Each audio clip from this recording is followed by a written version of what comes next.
इस लेसन में स्टडी करते हैं ट्रांसपोर्ट फिनोमिना, अभिगमन घटनाएं। इस खंड में हम निकायों की नॉन इक्विलिब्रियम परंतु स्थायी अवस्थाओं पर विचार करेंगे। उनके ऐसा में नॉन इक्विलिब्रियम जो प्रॉपर्टी है उनके लाक्षणिक कोफिशिएंट का आणविक दृष्टिकोण से अपन कैलकुलेशन देखेंगे। किसी निकाय में स्थायी असाम्य अवस्था प्राप्त करने के लिए उसमें किसी विशेष भौतिक चर की प्रवणता उत्पन्न की जाती है। ये प्रवणता एक परिचालक बल या ड्राइविंग फोर्स का काम करती है जिससे संबद्ध भौतिक राशि का अभिगमन होता है। उदाहरण के लिए यदि हम निकाय के दो भागों को भिन्न ताप के ऊष्मा भंडारों के संपर्क में रखकर ताप प्रवणता उत्पन्न कर दें तो इस ताप प्रवणता के रूप में परिचालक बल का कारण ऊष्मा का अभिगमन होगा। और अधिकांश अभिगमन घटनाओं में भौतिक राशि का फ्लक्स परिचालक बल के समानुपाती होता है, यानी भौतिक राशि का फ्लक्स इक्वल टू अभिगमन गुणांक इंटू परिचालक बल। उपयुक्त देखिए संबंध अल्प परिचालक बल के लिए यथार्थ होता है। किसी भी राशि ए का फ्लक्स घनत्व जे ए एकांक क्षेत्रफल से एकांक समय में ए की नेट अभिगमन मात्रा को दर्शाती है। तो सबसे पहले अपन देखें, इसका पहला एग्जाम्पल है विसरण के बारे में। जैसे कि अपन जब किसी निकाय में किसी आणविक जाति की सांद्रता प्रवणता कंसंट्रेशन ग्रेडियंट होती है, यानी किसी पृष्ठ के एक ओर प्रति एकांक आयतन अणु की संख्या दूसरी ओर की संख्या से भिन्न होती है, तो इस सांद्रता प्रवणता के कारण अणुओं का अभिगमन होता है। इस घटना को विसरण कहते हैं।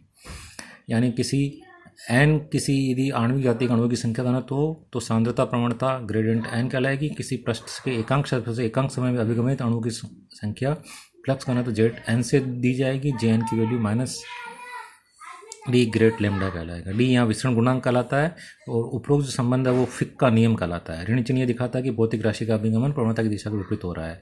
यदि संख्या घनत्व n केवल एक दिशा में परिवर्तित होता है तो Jn का मान minus D dn upon dx कर सकते हैं और इसका यूनिट cm स्क्वायर पर सेकंड कहलाता है। इस तरह से दूसरा अपन शांतों को डिफाइन कर सकते हैं यहाँ। तो जब किसी गैस का द्रव में वेग प्रवणता उत्पन्न की जाती है तो कणों के संवेग का अभिगमन होता है, तो इस घटना को शांतता कहते हैं, विस्कोसिटी कहते हैं। अभिगमित संवेग प्रवाह वेग के अनुदिश परंतु वेग प्रवणता के लंबवत होता है। उदाहरण के लिए यदि x दिशा में कोई गैस चल रही है तो वेग प्रवणता z दिशा में हो तो z दिशा में लंबवत यानी xy तल में एकांक क्षेत्रफल से एकांक समय में अभिगमित x दिशीय jpx संवेग कहलाएगा और x दिशा में कार्यरत एकांक क्षेत्रफल बल इस तरह के सूत्र से दिया जाएगा। तो यहाँ पर Fx upon a equal to नीटा dVx अपॉन dz कहलाएगा। नीटा यहाँ पर शांता गुणांक है, कोएफिशिएंट ऑफ विस्कोसिटी के है। उपयुक्त नियम न्यूटन के द्वारा दिया गया था, परंतु वेग प्रवणता एकांक होने पर वेग प्रवणता के लंबवत तल पर प्रति एकांक क्षेत्रफल पर कार्यरत बल शांता गुणांक के तुल्य होता है। इस प्रकार से तीसरा एग्जाम्पल यहाँ पर ऊष्मा चालकता का ले सकते हैं। उपयुक्त घटनाओं के समय यदि ताप का अभिगमन होता है, समतापी पृष्ठों के लंबवत ऊष्मीय ऊर्जा का अभिगमन होता है तो वहाँ ऊर्जा फ्लक्स घनत्व उत्पन्न होगा और उससे Ju इक्वल टू माइनस के ग्रेडेड टी कहलाएगा और इसके लिए फॉर्मूला मिल जाएगा अपने को, यानी Q इक्वल टू माइनस के A D T upon D x. के यहाँ पर ऊष्मा चालकता कहलाती है।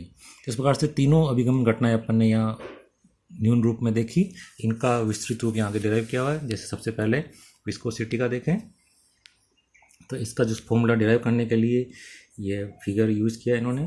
यहाँ पर जो सरफेस लिए हैं, दो समांतर सरफेस ए बी और सी डी के बीच स्ट्रीम लाइन फ्लो लिया है, ठीक है। और यहाँ पर जो प्रवणता है वेग प्रवणता dv अपॉन dz उत्पन्न हो जाती है। इस कारण कोई भी परत अपने ठीक नीचे वाली परत द्वारा एक बैकवर्ड ड्रैगिंग फोर्स पश्चकर्षणीय बल का अनुभव करती है और जो अपेक्षित गति को कम करने की चेष्टा करती है। ये शान बल कहलाता है। शान बल परतों के बीच संवेग के अभिगमन से उत्पन्न होता है।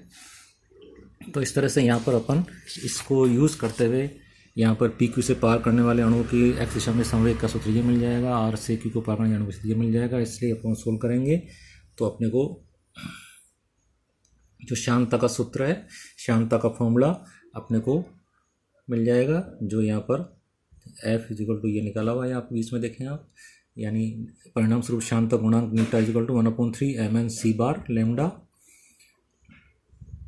मिलेगा, जिसे 1/3 रो सी बार लेमडा के रूप में कर सकते हैं।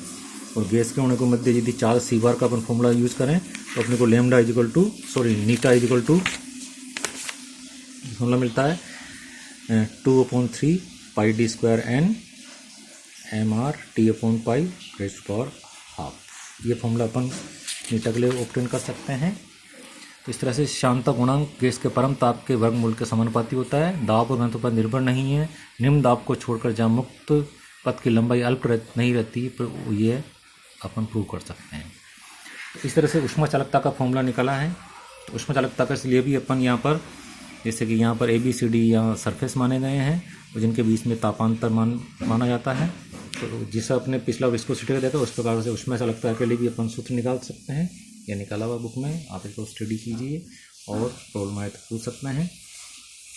तो ऊष्मा चालकता का जो फॉर्मूला अपने पास है, देखिए ऊष्मा चालकता का फॉर्मूला यहाँ ये ऑब्टेन किया गया, K = 1/3 mn CV लैम्डा।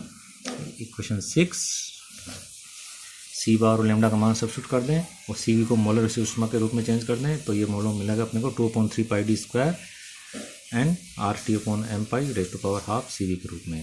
जो गैस की विशिष्ट ऊष्मा नियत होती है, इसलिए किसी गैस की ऊष्मा चालकता उसके शांता गुणांक की समानुपाती होती है।